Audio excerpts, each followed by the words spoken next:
in America previously, when the American flag was the only flag being flown, everyone's an American. You can agree to disagree. You have the freedom to live how you want to live. And as soon as the rainbow flag lit up on the White House, that was the new state-sponsored religion. Inclusion now trumps neutrality. All right, everyone, welcome back to the LOOPcast, Catholic Vote's weekly rundown of all things faith, culture, and politics. And welcome back, Josh. Just have to say it. We enjoyed having Peter, but it just wasn't the same without you.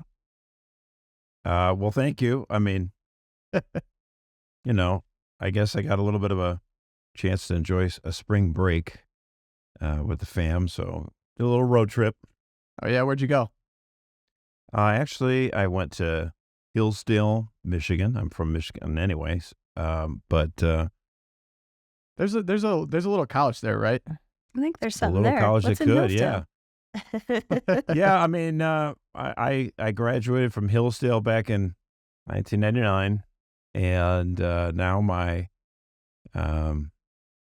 eldest daughter, she's a junior in high school. She wants to go to Hillsdale. She's got her heart set on it. I didn't even try to. I haven't been pushing it at all. This is all her, I guess. She fell in love with the place just like I did. So Okay. I'm happy, but That's awesome. my checkbook is crying. I think it might be worth the cost to have kids that don't hate you after they graduate college, though. Yep. Yeah, It's a good no, I mean, investment. I've made clear, if they go to a school like Hillsdale or Franciscan or University of Mary or Ave Maria University, there's a lot of Maria. good schools. Yeah, that I'll do whatever I can to help them out. And then if they want to go to, Beer State University or, feminist college, I'll just, not only kick them out of the house, but remove them from the will. There goes that $12. You're never going to see that ever again. So We're going to dive deeper. This is some premier podcasting here. We're going to dive deeper into that. Actually, later in this episode, some foreshadowing. But we need to kind of start off where we left off this past episode. So we had Peter Wolfgang on. Glad to have Josh back. But Peter was excellent. One thing that he did mention was we talked a lot about the treatment of the breaking news over the tragic Nashville story. And so we said it was going to get crazy with media bias. I don't think we predicted how far it actually would go. We said it'd be bad, and yes, it was bad. But let me give you a quick rundown of some of the things that happened since that last episode. So there was the ABC coverage in which they basically insinuated that Christians were responsible for this shooting somehow. Okay, now since that day, every single institution is beating everyone over the head with wokeism. And in this case, we're talking about the whole trans agenda here. So since then, the White House had Trans Day of Visibility, in which President Biden tweeted out his support of the trans community. His press secretary said his heart is with the trans community. And they've come out and said, we cannot have all these bills targeting LGBTQ people in the U.S. And when they say targeting, we're talking about bills trying to prevent basically trans stripteases in front of kids, these drag queen hours, even story hours and stuff like that, but also just performances in front of people kids as young as 3 years old. And then also mutilations on children, so sex change surgeries for children. These are what these bills are preventing. and it's just worth saying, it's so vile. It's so vile that they would say we're targeting. Right. And the way the media framed it the whole last week was we're targeting LGBTQ, we're targeting trans people. People have genocidal. I mean, the word genocide has been used in mainstream media about the way that these bills want to carry out erasing trans people. We don't want them to exist. And that's just, it's so damaging. It's so vile. I wish that we could just stop here, but there was a lot more that happened within last week, and it only gets worse, unfortunately. So what a lot of people consider to be America's last bastion of conservative values, country music awards, or not country music awards, but country music in general. What was interesting too is with that award show, they're actually the three biggest stars in country music, in my opinion, probably Luke Combs, Morgan Wallen, and Zach Bryan. Probably none of them were actually at the award show. I actually saw Luke Combs over the weekend. He was amazing. But none of the real stars were there. It felt like kind of an odd group of people that a lot of people wouldn't even consider to be really country music anymore. But so Kelsey Ballerini was there. She sang a song, If You Go Down, I'm Going Down Too. She did this with all of RuPaul's drag queens, basically saying that all the targeting against Crazy. them has been horrible. And so if you go down, I'm going down too. Such a mess. This was the weekend after this shooting happened. And then Bud Light, Anheuser-Busch, decided to partner with Dylan.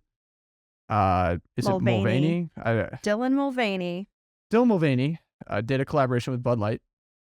And it was it was on April Fool's Day. So people were like, is this a joke? Like, you would think Bud Light's clientele is not down with a lot of this stuff. She's wearing, ridiculous, hyper feminized outfits. And yeah, he was dressed like Audrey Hepburn with pearls, everything, sipping Bud Light and saying, my favorite thing about this can is it has my face on it. Showed this Bud Light can with a graphic of. Would he have ever had Bud Light before this? I don't think so. I don't think it's now the he's drink going to of totally choice. embrace it. It's just, I mean, the person who would be drinking Bud Light would be someone like Kid Rock, right? He's the kind of person who would drink Bud Light, right? Yeah. And so he finds out about this, and he takes out his gun and he shoots a case of the Bud Light. He's like, bleep, bleep. We can't say it on this family show, but yeah. Yeah, Kid not Rock's that I the man. agree 100% with everything Kid Rock has done, but that was kind of funny. But yeah, don't buy this stuff. Don't buy. I mean, first of all, if you're going to drink, actually enjoy it. Like, why would you drink? Don't drink Bud Light. That's why I thought Swill. Babylon Bee had it all right from the beginning. A drink that pretends it's beer is endorsed by a man who pretends he's a girl. That was awesome. Yeah. And they did get a lot of blowback, but also at the same time, what an odd time to decide to work with this person. My suspicion is that I think that he's pulling an elaborate con on why everyone. Why do people think it's odd? Why? Like, this is the state religion. It's like, I am affirming my, don't kink shame me. This is I'm embracing my sexuality and my identity and whatever I want, and you need to celebrate it. That's the state religion right now. But I think that Dylan, because some old footage of him actually resurfaced where he was on The Price is Right acting like an idiot, but he was a man at the time, and he was just like doing the classic acting like a little girl, but saying that it was so weird. But basically, he got on there. He's obviously kind of attention hungry, is a very generous way to put it. And so I think that he knows that he has everyone by the throat, and so he can just get all these sponsorships. If people say no to him, he's got the ultimate card right now. What's the ultimate card? It's that you're a bigot or you're transphobic or whatever. Like, it's kind of genius in a way. But anyway, odd timing on that. I would recommend staying away from Anheuser-Busch as a whole if you can. So the worst part about all this, there was 5 capitals that were stormed. They happened in Kentucky, Florida, Missouri, Texas, and Tennessee. And there were protesters at the Tennessee State Capitol building that held up 7 fingers to represent the 7 victims of the mass shooting. And if you've been paying attention, there were 6 victims. The 7th, they're considering the person who shot up the other 6. Yeah, a murderer. Yeah. Murderer's not a victim. There were 6 victims. Yeah, I mean, in a true Christian sense, that person is obviously a victim, but it's insulting to refer to group them together. But here's the thing about this. So the quote unquote protesters are swarming around the Capitol in Tennessee, and then 3 Democrats, lawmakers in Tennessee, like brought them into the House floor in the Tennessee Capitol, which I would have thought was an affront to the sacred space and democracy. And I know my January 6th, Democrats who love that. I've always said this. Democrats love January 6th because they're like, wait a minute, I can accuse Republicans and conservatives of being anti-patriotic and anti-democracy. They always call me anti-patriotic because I hate the American flag, so now I can call them. They love January 6th. So surely they're going to be all on this. They're going to be like, how dare these 3 Democrats let in a mob into the citadel of democracy, this sacred space. No, they're kind of quiet about it. But actually, so the lawmakers in Tennessee are apparently a different breed. The conservatives there they've had it. They're done. Yeah. And they're moving right now to expel those 3 Democratic lawmakers from the legislature, kicking them out. Good for them. The Tennesseans, like, the newspaper there's like, wait, no, wait. We can't get rid of them. That's going way too far. It's like, they're elected officials. Yeah. See ya, bro.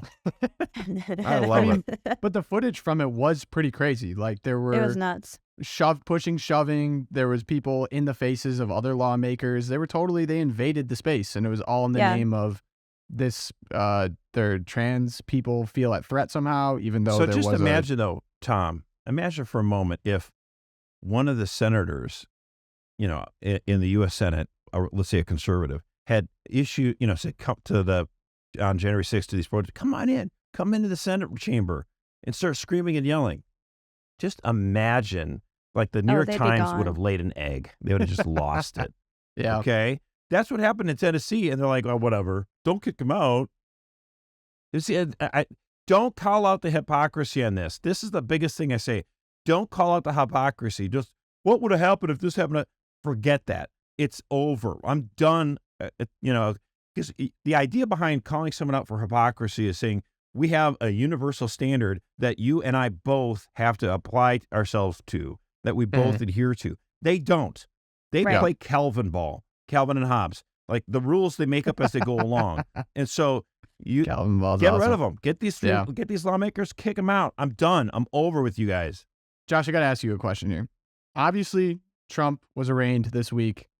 We actually did a special interview with Brian Birch on that. It's on our YouTube channel. I'm going to have it in the show notes. Direct everyone to that. We covered the entire thing. So I don't want to beat it ad nauseum.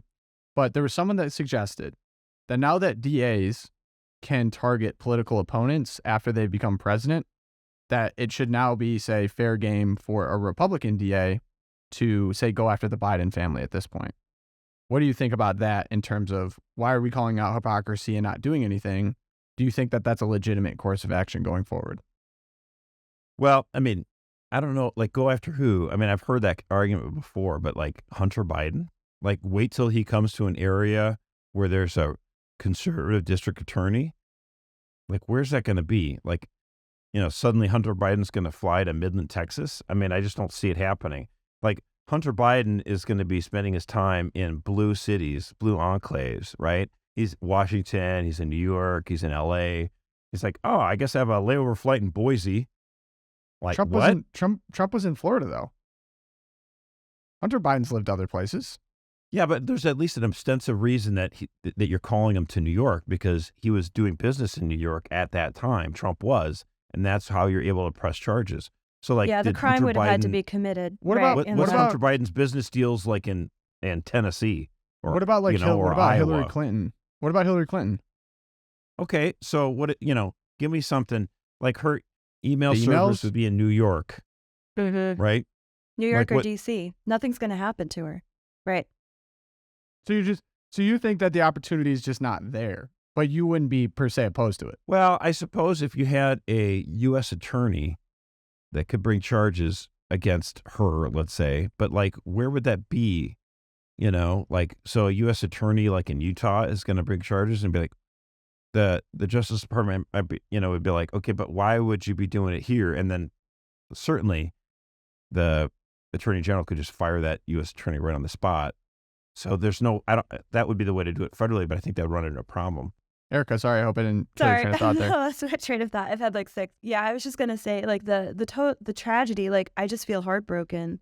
Nobody really cares about my feelings, but the heartbrokenness that comes We with do. this whole episode. Thanks, Tom. You're welcome. The heartbroken like aspect of this is that we're even having this conversation, right? Because part of the tragedy of this whole Alvin Bragg indictment of Trump is that it has broken down to an even greater degree than it already was the American people's trust in the justice system to be fair and impartial. And so in a way, I agree with Josh, like you got to just stop calling people out and be like, you're not following the rules, and like go at them with their own game. No, but you do that knowing that you're playing into this breakdown of the American justice system as a bigger picture, because you are weaponizing it. Now you're politicizing it as well, just in order to keep up with how horrible the other side is. And it's absolutely an American tragedy in that sense that it's a breakdown of the justice system. But do we have to do it in order to keep up? Maybe we do. And there's a lot of people who think with the Trump thing that it's automatically going to help him in 2024. It might. it probably is going to help him, but it may not be enough of a different, who knows? I don't know. But in terms of, I do think we had for about 20, 30 years, asymmetrical warfare where we, a lot of times conservatives would say to liberals, we have these customs, we have these rules, we have these unwritten rules, we have these understanding and mores of how we're supposed to engage in political debates and solve these things and try to create, consensus or however you want to advance the agenda. And the left is like, yeah, great. We love those because you restrict yourself and we'll just do whatever we want. And it took a long time for conservatives to go, gosh, it's a new game and the rules are different. Well, I want to tie that in to all of the trans sort of visibility that Tom was listing off for us earlier, that all of these things like the Country Music Awards, Bud Light with Dylan's whole message of being, I'm a girl now, all of that is couched in this total, they own the media, they own the culture, they own education, and they couch this visibility in rhetoric that paints the other side, that paints conservatives, or even like small L centrist liberals now are painted in this way, that somehow we are genocidal, that somehow we want to erase trans people. And what we're seeing with the storming of the state capitals, the marches, the holding up 7 fingers to be 7 victims, what we're seeing now is that there are real life concrete consequences to that kind of rhetoric. And it's not the death of trans people. It's actual violence against the American system. It's the breakdown of our American values. We cited several studies in the last couple of weeks, last couple episodes about that breakdown. But that mendacity, that willingness of leftist media to lie. I mean, there is nothing in any of these bills going through Florida, going through Texas, that's like, we need to erase trans people from the public square. Trans adults can't be, it's mendacity of reporting. It's just willingness to lie. And I mean, I'm thinking too of the conservative commentator, Charlie Kirk. I forget, what's he the head of, Josh? Charlie Kirk's Turning Point USA. Yeah, Turning Point USA. Now, I mean, I could take or leave some of what Charlie Kirk's rhetoric's going, but he literally had a 2-minute video that he put out, a 2-minute interview with Riley Gaines, where he said to his supporters, look, we have to be peaceful about this. We have to resist, we have to push back, but we have to be peaceful. There should be no violence. The next day, the Sacramento Bee covered that and said, Charlie Kirk calls for lynching. The headline said he calls for lynching. And you watch the 2-minute video, nowhere does he do that. Yeah. But there was a real world consequence. He had people physically attacking him, throwing hot coffee on him as a result of that headline. And I just wanted to point that out, of that the media's bias here has gone past bias. And now we're at the point of just lying about conservatives and Christians. And it has real consequences. So just calling that out, it's not a matter of hypocrisy anymore. It's a matter of they don't care. Well, and on the trans thing, I do think, I thought the video clip that's going around the internet right now on Matt Walsh, he gave a speech and he said, listen, I want to talk to people who consider themselves to, identify as trans or transitioning or something like that. He goes, I care about you. Like, I really do. And in fact, the people who say they are cheering you on, I don't think they actually do care about you as a person. I think, you are meant to be in the body that you are, and you should, embrace your true self. And if you come, 15 years later, you come back and you say, oh, I made a mistake. I should have never transitioned my body. The left, who they won't help you out. They don't care. They don't. They have nothing to listen to you. You have no value. But it's like, understand that you were made in the image of God. Like, and I consider you to be a fellow child of God. And I want what is best for you. I want what God had intended for you and your body. Yeah. And I think Matt Walsh was listening to the Matt Fradd episode. And so I think he got, it was like a direct echo of the Jason Everett. I think he listened to the LOOPcast, actually. I think he listened to LOOPcast, and he was like, hey, I should send out a hey, Matt, shout out, all the Matts. But I wanted to point out, how do we know that the left won't care about them in 15 years when they want to detransition? Well, one, we're seeing with Chloe Cole right now, who's a very vocal detransitioner, and she's being absolutely crucified by leftist media and on social media by the left. And also, we've already seen this. We've already seen what the left does when people later on who have acted on leftist ideology. And we've seen this in the abortion industry, right? We see that women who 10, 15, 20 years later are still having nightmares about the baby that they aborted. They're in depression, they're suicidal. They come out and they start talking about their abortion regret. They are absolutely crucified. And who takes them in? The Sisters of Life take them in, right? Pregnancy resource centers get them connected with people who will help. So it's who's going to love you in 15 years. Absolutely, Josh. I agree 100%. We've seen this before. I saw a crazy video too. It's one of those, I'm such a sucker for these videos, but they take two groups of people and they ask them prompts. I'm back. I'm such a sucker for these videos. I click every time. But it was a video about people who have detransitioned and then people that have transitioned. And they were asking them, I think it was a group of 3 and 3 or 4 and 4 or something like that. And they would ask them questions like, do you think kids should be able to transition? Do you regret elements or whatever? Asking very like honest questions, which I actually appreciate about this. Typically their selection is pretty ideological based, but still interesting conversations. And I was amazed at, even face to face with people who have transitioned and people who have detransitioned, how the people who have transitioned so aggressively forced the other side to wholesale agree with and acknowledge everything that they are. And then for the detransitioners to even suggest that, hey, it was a mistake for me to transition as a kid. I would not do that for other kids. Instantly, they got jumped on as, well, that's anti-science. That's bigoted. That's actually not true. And so the irony of all this is they wouldn't affirm the beliefs and experiences of the detransitioners. But if you refuse to affirm the beliefs of the people of transition, you're basically committing genocide.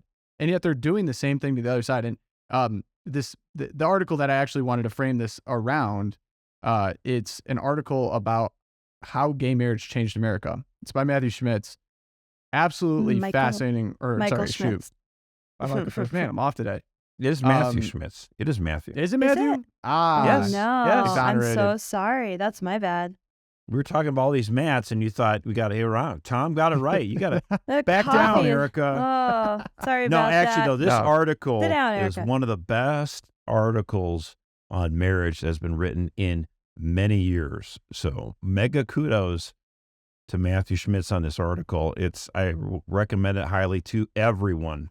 Well, so I'd extended way past marriage because it honestly, it laid out so clearly the roadmap of how we got to maybe an America that many of you recognize to today, in which an America that we almost don't recognize. It's so disconnected from the experience of people's childhoods. I mean, I kind of grew up in it more or less, but for you guys, I mean, you remember in America before a lot of this. So I'm just going to run down some bullet points to hopefully frame it here. It went from how gay marriage basically was the first great triumph of cancel culture.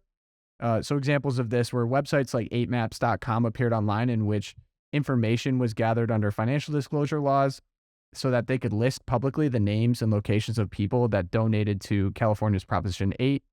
It was a referendum that stated that marriage could take place between a man and a marriage could only take place between a man and a woman. So Okay, the traditional view.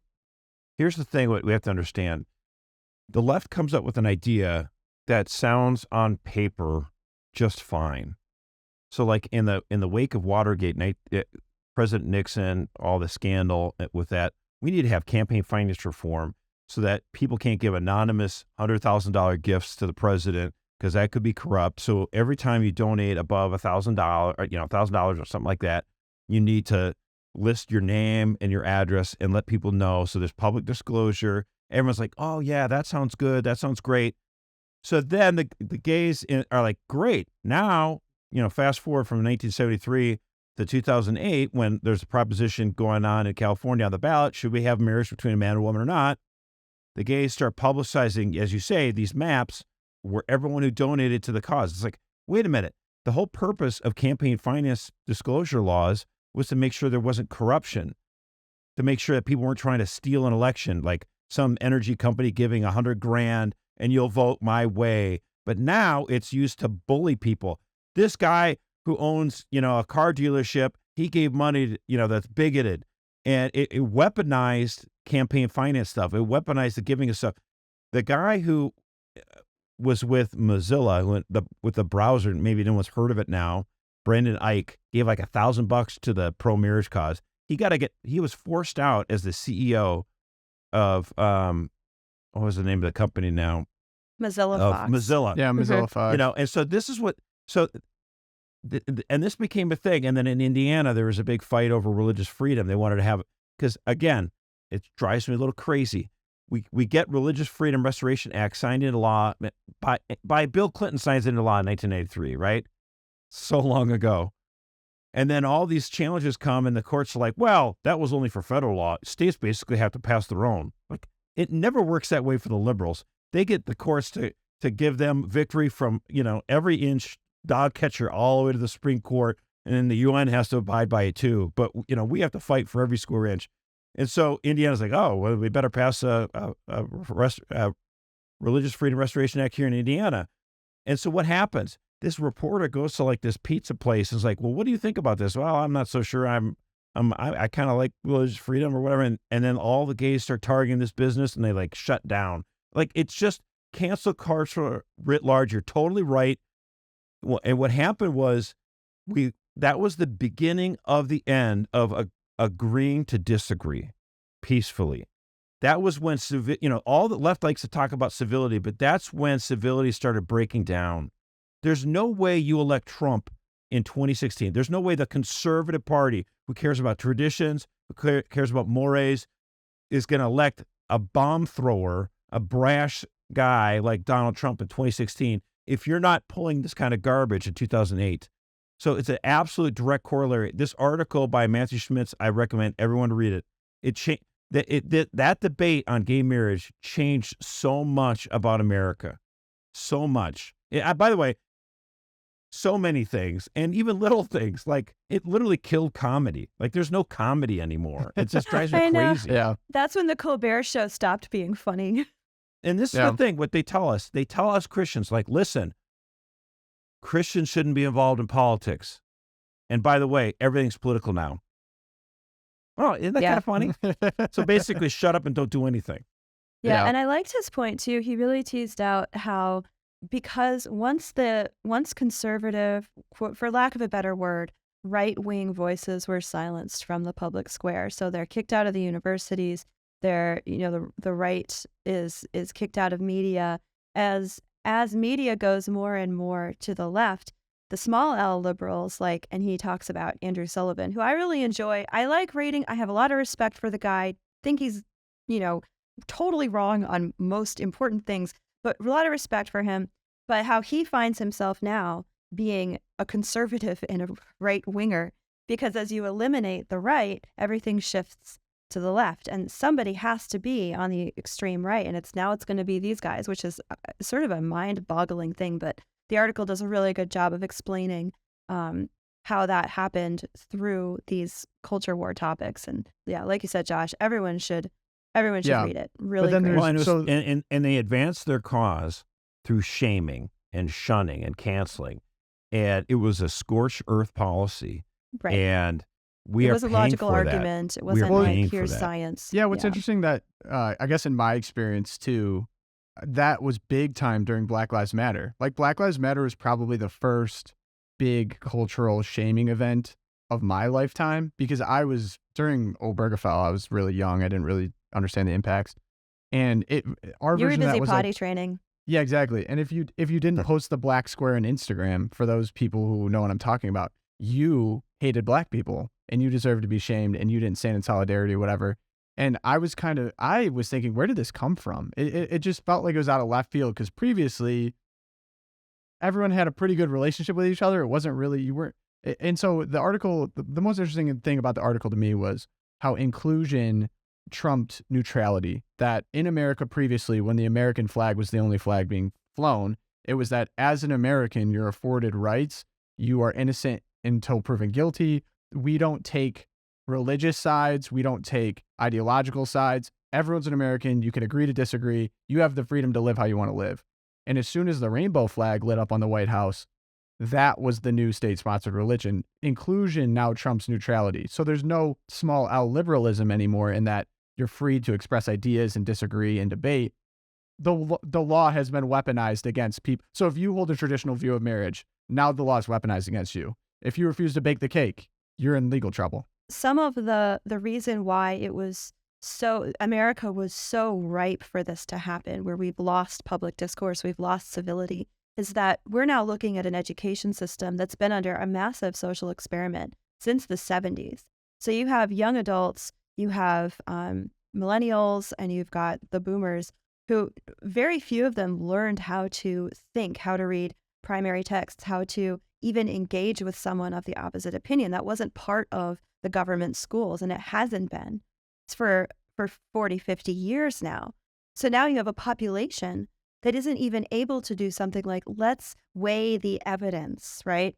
Let's try and figure out what are the influences on this scientific research that's supposedly being done on COVID. And we saw this vulnerability in the American public as a result of the breakdown of our education system.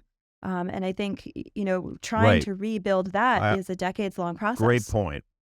Is this the setup for Hillsdale College here? Oh, I was giving you a segue, Pogo. I mean, in general, that's Josh why I feel blew that like up. the lawmakers Yeah. in Arkansas and Tennessee and, Utah that are passing universal school choice, Florida, that is a game changer. And I know there's a fight in Texas, and they need to get it done there too. And the fact is, we have to liberate ourselves from having, government education. It was always mediocre. Like, that's the lie everyone told. I mean, Catholics knew this. They knew this 20 years ago. They knew this 40 years ago. They knew this 100 years ago. They knew the education, back 150 years ago, the purpose of the government schools to make us all the immigrants to be Protestant, and now it's to make them all woke. Yep. So Exactly. I much prefer a patriotic Protestant public school system than an anti-American woke school system. But maybe that's what it needs for everyone's eyes to open up and understand. We need to have fun students, not systems. So I think that's good. But shout out to Corey. What you talk about, like this whole idea of shaming, like the left has dominated, as you say, education. They dominated media, entertainment, and they've been going in for the last few years. They're going in for the kill. They want to squash all dissent, right? And so when one of these institutions or organizations stands up and does something different, you just unleash like the wrath of the demons, And so here's Hillsdale College. It's like probably the largest influence of an alternative college, right? Mm-hmm. I wish it were Catholic, but in fact, it kind of is. That's the dirty little secret here. Kind of is, yeah. Like a majority of the faculty and a majority of the students are Catholic. So, hey, Larry Arn, if you want to cross the Tiber, Come on, we're Larry. here for you with open arms. The water's great over here. But that's what's going on. Like the left is just like, how dare they? And what are these crazy people? And let's pull back the rock and find out what's going on. Yeah, let's send Emma Green. So let me reset it up. So the New Yorker wrote an article about Hillsdale College, and they sent Emma Green, for some background, she wrote on religion at The Atlantic, a famous publication that wrote that AR-15s and rosaries had something in common. And then she also went to Georgetown. And she didn't wrote write that this article, article, though, did she? Nope, she did not write that article. I'm just saying that wrote about. Okay, I want to make sure I get for that. anyone, that's a fair correction. I didn't say that she did, but The Atlantic is not necessarily friendly to religious people. So no, of course not. They're terrible. She goes to Hillsdale College, and it is like she discovered a new country. I would say visits planet. Hillsdale, I'd like go a with new planet. She said there's cows and stuff, and then all of a sudden there's Hillsdale, which is like got to be mind blowing to someone who went to Georgetown. So she goes, and I actually want to give her credit because I felt like it wasn't a hit piece. It was more a genuine curiosity piece that there would be this small liberal arts college that is so different than what every other university has going on right now. And she was just fascinated with certain elements. Like, for example, most students don't consider themselves like in a political party or of a political bend. They study primary texts. They have spirited debates. They have very open exchange of ideas. and their influence is far-reaching. Governor DeSantis wants to start Hillsdale-type charter schools in Florida. It's already going on in Tennessee. There's been a real explosion of, wait, what they're doing here is having a real impact culturally. And I think, personally, my takeaway was it's so different than what has become other colleges. So, for example, major universities, a lot of times they're just becoming places where people extend infantilization. They become, part-time alcoholics. They go to gender study classes, stuff that is just really become the norm. And yet universities in their founding, that was never the intention. I would argue the founding of universities is a lot closer to the heart and mission of Hillsdale College as a liberal arts university. And so she almost couldn't reconcile, like, wait, this is so different, and yet it's so popular and it's blossoming. Why? And so that was where the entry to the article, I think, was. Yeah, I loved her. So she went to the freshman convocation last fall. And again, I think she genuinely was baffled by what she saw at Hillsdale. The way I read the article, it was almost this tone of, like, she discovered some deep sea creature at the bottom of the Mariana Trench, and she's kind of amazed, and it's wonderful in a way, but very bizarre and not inside her comfort zone. But I loved the part where Larry Arnn, he was speaking to the parents at freshman convocation, and I'm going to read the quote. "There's rumors going around that I'm not fully satisfied with the condition of the government of the United States," he said to approving laughter and applause at a parents' dinner after the convocation. And then he said, "I want you to know we are going to discourage your child from being much involved in all that."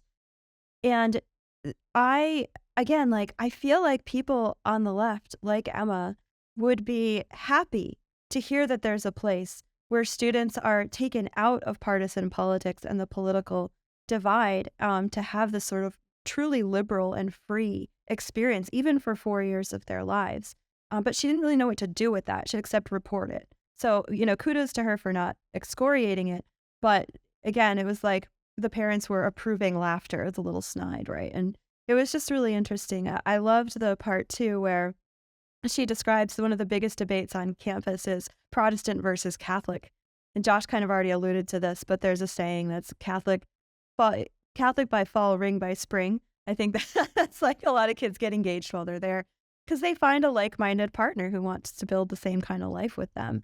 And again, she didn't really give any comment on it. So, kudos to her for just reporting that straight. But well, I mean, it's good that it wasn't a total smear job. I agree with you that it's good that it's not a total smear job, but it's still, it speaks to this mindset amongst the left. I mean, yeah. The readership of the New Yorker, hello, these are people who have like no regular human contact right. with conservatives. The deep sea creature. In any way. The Martian. Yeah. And the thing is, they live in a Manhattan, Brooklyn, everywhere you go, in their minds, all the institutions are deep blue, deep left, and they don't have exposure to these ideas. So it's like, what is going on with this Hillsdale?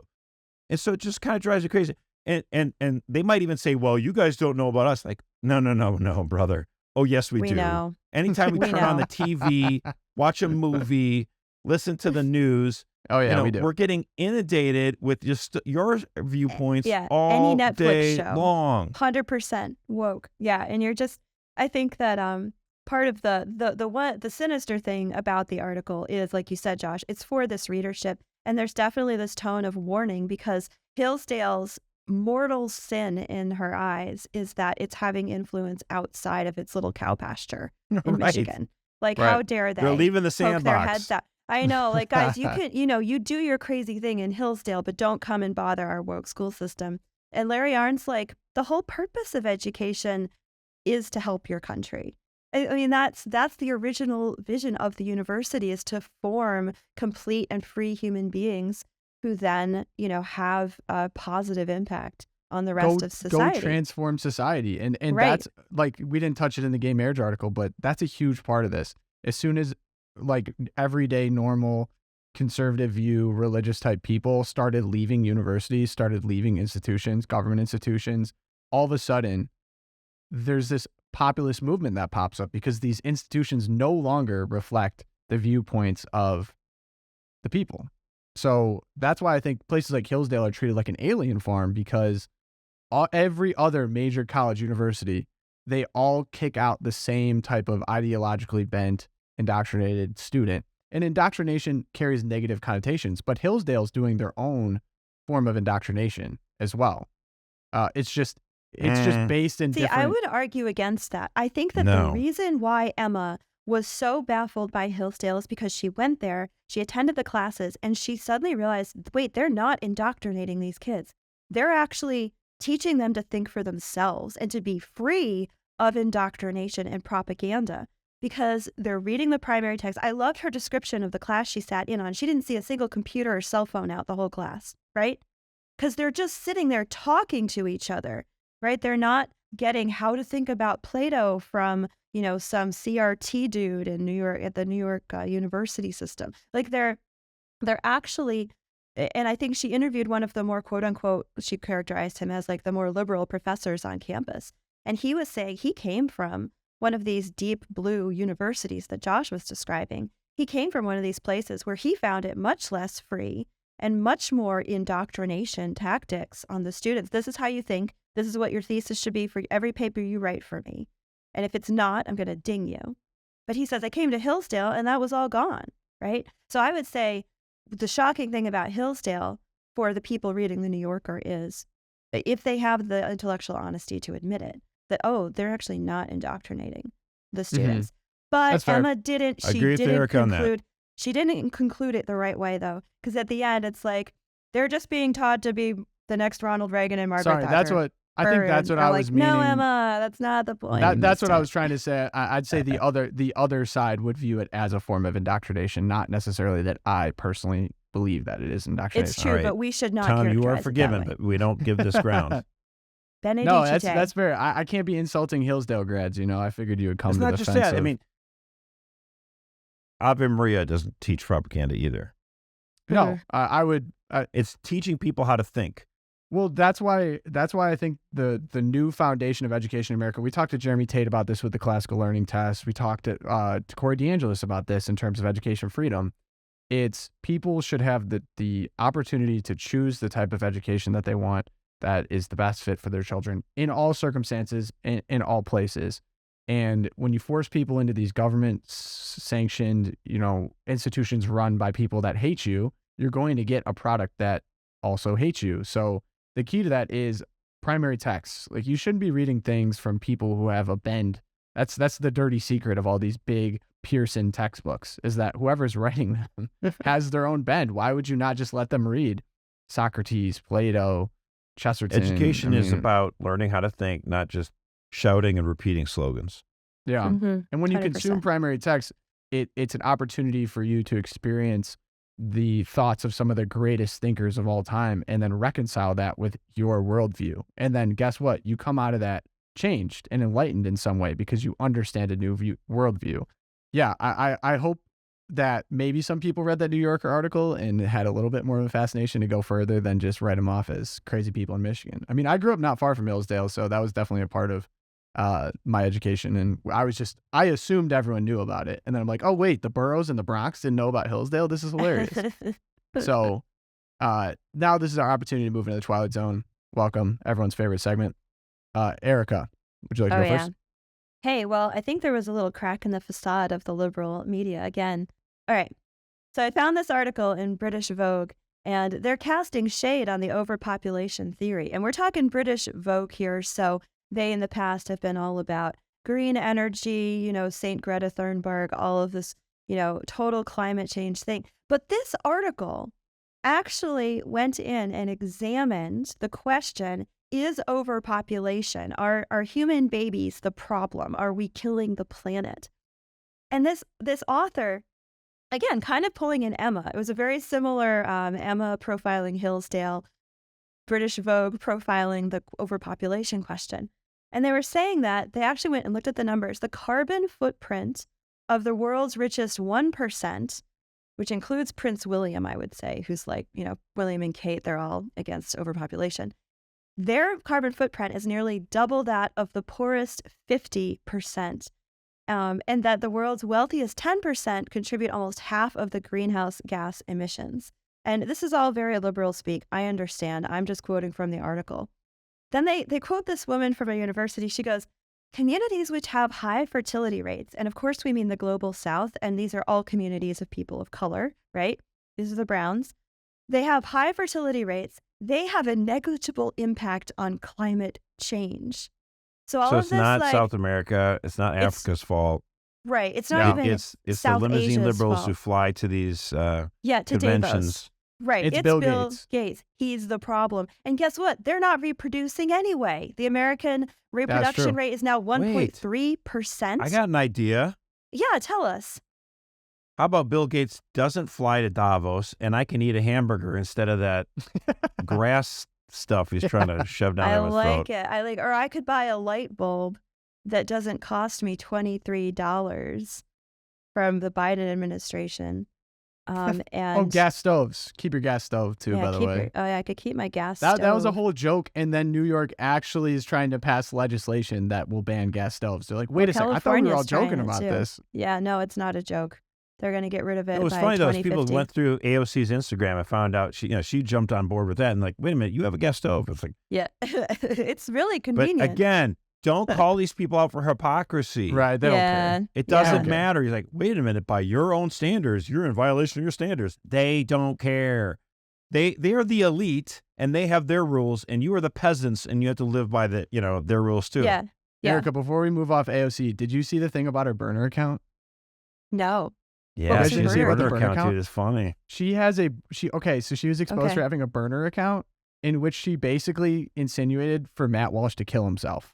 Like she called women the C word. Like she was like unhinged And the on burner this name, thing. so Mitt Romney had a burner account back in the day. It was Pierre Delecto or whatever, which is kind of whatever, I guess. I mean, creepy. Pierre, No, don't totally say that. perfect. But hers was Zaza, which is an abbreviation for Alexandra, and then Demon. So Zaza Demon was her username. We're not going to Yeah, like- pathologize that. I'm not going to Yeah. analyze that psychologically. But she like basically was exposed for defending herself and saying the worst, most vile, like swear words, telling people to kill themselves, like horrible. And of course she's denied it, but she got Deleted the caught. account. She deleted the account, but she got caught because she was basically tweeting as herself. Like she said, Well, people were believe this replying to legislation, whatever. AOC, and then she was logging on the other account or replying back with this Yes, username. It's like- awesome. And Just in the the first best. person, it's like, hey, girl, you just outed Yeah. yourself, essentially. That's It's pretty always so funny. good. All right, Erika, sorry for No, I was just going to say, I really appreciated the article because it was essentially saying that all of these top 1%, climate change activists who are trying to, grind Europe's and America's poor into submission to get rid of greenhouse gases, they're essentially white supremacists who just want to go to Africa and stop Black people from having children. Like the article actually went there. So major shout out to British Vogue. It's probably the only article I will read from you this year, just to be honest. But it was a good one. And I felt like I was in the Twilight Zone reading also it. shout out to me for being short, for being a short king, because I'm better for the environment, also according to them. Josh, what is your Twilight Zone? Well, usually on the Twilight Zone, we like to highlight, we just end up highlighting, this is the craziest thing in the world, and it's just like, and it's horrible or evil. So kudos to Erika for finding something kind of, I was positive trying. in a sense. It's nice. So I thought I'll Thanks. keep that Don't count same me out. motif going Don't count me out. by what happened. So Twitter has started doing all these things. They're just hilarious, where they like the community notes feature. So like this fact checker for the Washington Post put out a bunch of garbage, like saying President Trump's two sons have both tweeted out pictures of the judge's daughter. They didn't do such a thing. They linked an article that said the judge's daughter in Trump's case is worked for Kamala Harris, the vice president, or somehow, I forget. So they're just calling attention to the fact that, isn't that interesting that the judge's daughter is totally politically active, right? Perfectly fair game. Like, take it for what Public it's worth. record.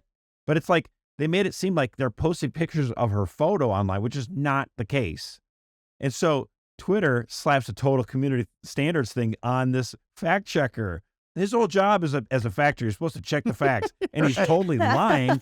And so got fact Twitter's checked. calling him out on this. I'm like, this is crazy. And then he got upset, and it's like, well, this is da-da-da. And they corrected him again. They've jumped on him like 2 or 3 times, the guy from the Washington Post. It's been hilarious. But today, chef's kiss. Twitter takes it to the next level.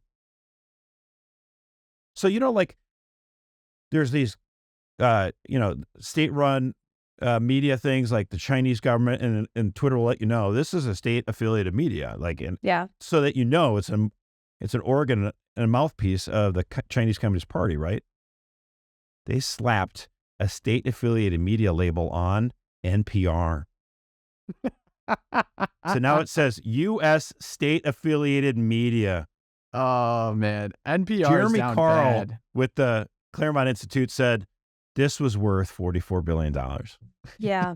And That I is agree, sweet dude. consolation. So I'll take what I can get. beautiful. That's great. Now you start to understand why the left hates Elon Musk. I got to quote Saint Greta Thunberg. How dare you? It's so good. Did you see that NPR has been having to, slash a lot of podcasts and lay off a lot of employees because, no one listened to the podcast and they couldn't sell ads. So, never want to celebrate, people getting laid off, but hopefully they can go not work true. Not true. No. Sometimes I it's do the right celebrate. To me, okay, think of it this way. If you found out, let's say, that some smut website had to lay off 1,000 employees because people weren't going to their website anymore, you'd be like, yeah, that's good. I would prefer you to be employed at some other tech company, not something that's puddling smut. That we can all intuitively understand. But you're like, Josh, we're not talking about Hustler or something like that. We're talking about a local communist newspaper. That's true.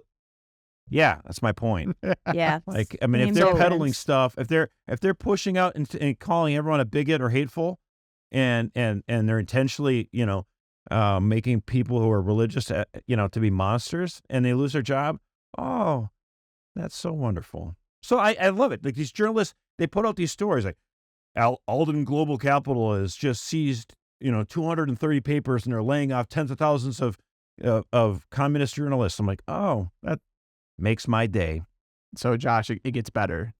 So when NPR is embroiled in controversy right now because they had an all hands meeting in which employees wanted to know the ethnicity percentages on the layoffs, and were accusing the people laying them off as tone policing and being racist in nature. And, just some things are they just make, there is a God, it makes sense. Natural law in full effect here. They're just eating their own. So, well, you know why they're saying that? Why they're calling attention to that? Why? It's because for a while there in the immediate COVID era, right, where a lot of people were like white collar jobs, people who work with computers, they still had jobs. It was the people that were shut down. Like there's a lot of stores they lost, small shops, people own restaurants. They were getting hammered and they had to close down. They lost their businesses. But people who worked in anything white collar, like information computer stuff, they were living at large. It was great for Amazon. It was great for a lot of people who work their computers. And the government was pumping so much money into the economy, and those people who could work from the keyboards were doing great. So DEI thrived in this government spigot pouring cash into this economy, right? And businesses are like, well, whatever. So they hired up, they staffed up on DEI, right?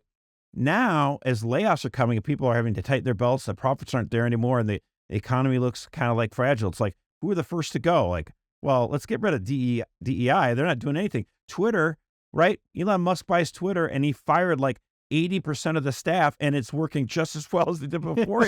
Because these were people that didn't do anything but scream and yell and enforce their, communist DEI stuff. It's like, so of these businesses, they're like, okay, it was kind of fun to show I was socially conscious for a while, but the rubber's hitting the road, and in a tough economy, I can't afford to have all of these DEI agents, yelling and screaming and putting out memos that don't do anything to help actually, get profit for a company.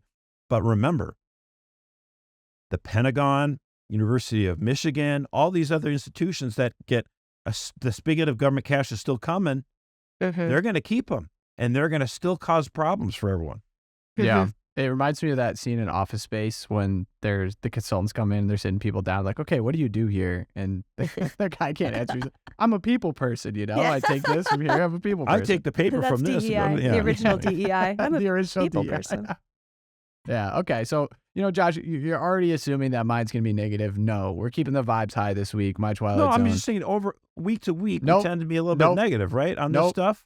I'm not taking that. Nope. You assumed on mine, and I'm very positive today. So, I move into powerlifting. I look like I don't look like I do it, but I have a lot of family members that are powerlifters, so I very much understand what's going on here. And there is, I think, if you'd ask them, there's quite a big difference between the strength output of men and women. That they are designed differently and can do different things. And so it is in Alberta, Canada, for their powerlifting competition, they changed the rules. And the rules now are you can show up and whatever gender you identify as, with no checks at all, no investigation, you can compete in the division. Which you said, Tom, that sounds kind of negative. I don't like it. Well, we got a villain to fight against here. There is a transgender lifter. Her name is Ann Andres. Is a total villain. She holds the record because she actually made a video essentially taunting other women powerlifters, saying, man, women are so bad at bench press and it makes no sense to me. Like, they should be way better than they are. And then he goes after making that video and does bench press. Like, see, it's so easy. It's like, Yeah. well, you're a And dude. just to be clear, Anne is a male. Ann Yeah. is a man. Right. Okay. You used she before, so I'm like, is this just a Okay, regular sorry. woman? Oh gosh, sorry for pronoun checking me on that. No, this is a man who transitioned into a woman and holds the bench press record for women in the women's division, and is Right. basically taunting all these women for being terrible. Well, the Team Canada powerlifting coach, Avi Silverberg, took offense with the taunting and showed up in a protest to the Alberta women's bench press and said, I am a woman and I'm going to shatter your record. And so he steps up in front of the transgender record holder and smashed the record. I think it was smashed. It wasn't close. Didn't say a word. Just walked up, stared at her. Bench press, so easy, move so easy. I'm getting all destroyed confused by the record. pronouns. So, like, Okay. you're saying this man who's pretending to be a woman was taunting people. So this other man came up Man. Yeah, who is like and not said, "I'll female presenting at I'll all. break your record," and he did. Yes. In a protest of the rules that you can basically just show up and say you are whoever you are, compete in whatever division you want to Yeah. compete And in. just for everyone who's listening and not in the, we should put up a picture of the guy, of A.B. Silverberg. He's a So man. Like, he's a man's man. man. He's not even pretending No. to be like drag, nothing. Not doing any of the woman He's face just got, costuming, like, right? No. No, he's not in woman face at all. He just shows up. He's like, yeah, I'm a woman today. They let him in and he smashes Ann Andre's The guy, record. It was just, the guy it was is precious. team. So for the Olympics, he is Team Canada's powerlifting coach. Like, he is the elite of the elite. No one is questioning Alpha whether this dog, guy's right? a man. Like, he's an alpha, and he's so mad about this. He's like, quit taunting these people. This rule is stupid. These women. I'm yeah. gonna smash the record and take You know, it from you just because I hate that you have it. I which think is that guy's awesome. great. I have to say, I saw I forget the name of the comic who said this, but he said, if we're going to continue to have this where, trans, men can compete in women's sports, he says, this comedian says, I'll go along with it so long as we can continue to bet money on sports because Yeah, no I'm kidding. going to bet on the person with the size 14 shoes. And I guess that's the person who's going to win. And obviously it's hilarious. You have to use a little humor. I understand the thoughts and concerns of people who are confused, with their body. I get it. But at some point, I'm not making fun of them. I'm making fun of people like, don't you get what's going on? Like, this is ridiculous. Like, if I showed up at a track meet tomorrow, I'm like, hey, I'm a girl. Like, what? Yeah. No, Yeah. you're obviously not, and a lot of people in our country are going crazy. It takes me back to one of my favorite South Park episodes. Not that I'm take or leave once again. Some what a things about South crappy- Park I don't that love. show is so but- blah. No, I think that South Park is important social commentary. It has been for a long time. And there's an episode called the Strong Woman Competition, in which a female competitor who is like basically projected to be the best heard that there was going to be a trans competitor, and she's like, oh my gosh, progress is being made. I wish her the best. She's amazing. And then dude jacked out of his mind, cowboy hat on. It's like, I'm in the strongman competition. He looks like A.B. Silverberg, actually. Right, he the looks like A.B. Canadian. Silverberg. It just crushes everyone. And then the female competitor has to just kind of be like she couldn't go back on what she said before. She's like, oh, this is great. You know, it's so great. And she's on the second. Progress. She of course is on the Progress, second place schmogress. podium. But yeah, shout out South Park. But anyway, that's all we got for this week. Another episode of Loopcast in the bag. Ways that you can help the program. Please give us a rating on Apple Podcasts, especially 5 stars. Leave a review. We've really appreciated some of the ones that we've seen there, but you can also do it on Spotify, other platforms where they allow that. You can reach out to us via email, loopcast@catholicvote.org. Another housekeeping note, we have the privilege of being in contact with some really incredible people just across the media landscape, I guess. So as of recently, we just did an interview with Corey DeAngelis, who is a total rock star, killing the game. Check it out. So we decided that we want to add those interviews as bonus interviews to the Loopcast, because sometimes it's kind of hard to fit those into the hour-long episode we want to do. Every Thursday, you'll get Tom, Erika, and Josh rundown. And then when we do bonuses as they come along, they will also be up as podcasts. We have one I'm really excited about coming. She is a very, very good swimmer, if that gives anyone any hint, but going to be doing the interview soon and getting it out to you. Really looking forward to that. So just as a note, if you see that, we've seen that people have really enjoyed it. We're going to keep doing it. So let us know what you think of those as well. And we will see you on the next one. Take care, guys.